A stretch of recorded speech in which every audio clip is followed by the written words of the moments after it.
Divine sign దైవ సంకేతం. శుక్రవారం జూలై 18, 2025. దేవుని నుండి ఒక సూచన. మార్కు 9:3. అంతలో ఆయన వస్త్రములు ప్రకాశమానమైనవియు మిగుల తెల్లనివియు ఆయను. లోకమందు ఏ చాకలియును అంత తెల్లగా చలువ చేయలేడు. ఈనాటి దైవాంశము, ఆయన వస్త్రములు ప్రకాశమానమైనవి. మత్తయి 17:2. ఆయన ముఖము సూర్యుని వలె ప్రకాశించెను, ఆయన వస్త్రములు వెలుగు వలె తెల్లనివి ఆయను. యేసుక్రీస్తు యొక్క దైవిక మహిమను, ఆయన తేజస్సును సూచిస్తూ చెప్పబడిన వాక్య భాగం ఇది.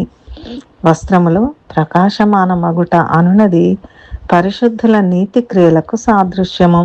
నిర్గమకాండము 34:35లో మోషే యెహోవా సన్నిధిని ప్రవేశించినది మొదలుకొని ఆయన తిరిగి బయటకు వచ్చు వరకు అతని ముఖ చర్మము ప్రకాశించెను అని వ్రాయబడింది. దేవుని కాంతి మోషే బయటకు వచ్చు వరకు తన ముఖంపై ముసుగు వేసుకొని కప్పుకొనున్నట్లుగా చేసింది.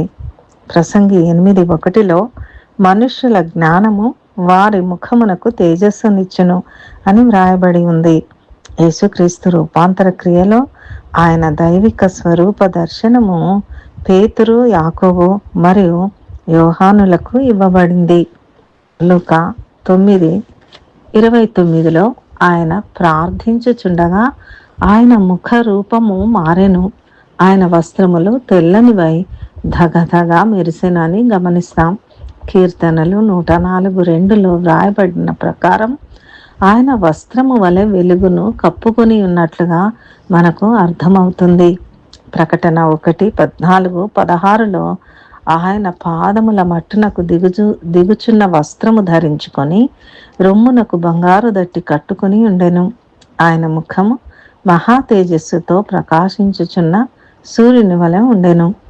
2 కొరింథీ 3:18 ప్రకారం మనమందరమును ముసుగు లేని ముఖముతో ప్రభువు యొక్క మహిమను అద్దము వలె ప్రతిఫలింపజేయుచు మహిమ నుండి అధిక మహిమను పొందుచు ప్రభువగు ఆత్మ చేత ఆ పోలికగానే మార్చబడుతున్నాము.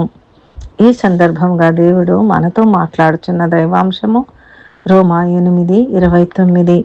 దేవుడెవరిని ముందుగా ఎరిగనో వారు తన కుమారునితో సారూప్యము గల వారగుటకు వారిని ముందుగా నిర్ణయించెను.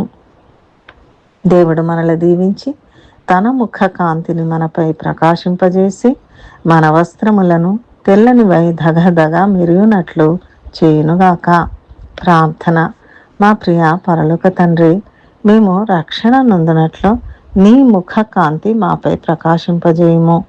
బలమును ఘనతయు గల నీ ఉల్లాస వస్త్రములు, ప్రశస్తమైన శోభిత వస్త్రములు, ప్రకాశమానమైన మిగుల తెల్లని వస్త్రములను మాకు ధరింపజేయుము. యేసు నామములో ప్రార్థిస్తున్నాము తండ్రి. ఆమెన్.